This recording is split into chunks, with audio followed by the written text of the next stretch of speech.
wasiir ku-xigeenka wasaaradda howlaha guud iyo gaadiidka maamulka Puntland Asad Xuseen Xaashi ayaa saaka magaalada Garowe ugu geeriyooday cudurka COVID-19. wasiirka ayaa maalmihii ugu dambeeyay u jiifay caabuqa COVID-19 waxaana ku dhigay naqaska ka hor inta aan lagu xidhin mishiinka dadka ka caawiya hawo qaadashada.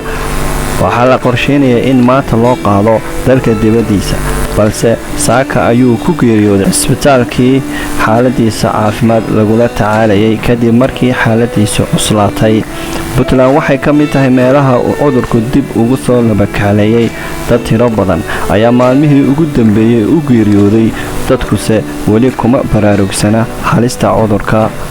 waa wasiirkii saddexaad oo Puntland ka tirsan oo cudurka COVID-19 u geeriyooda.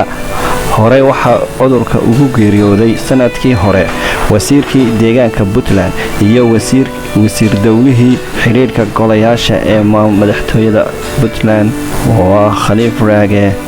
caasimadda Puntland ee Garowe.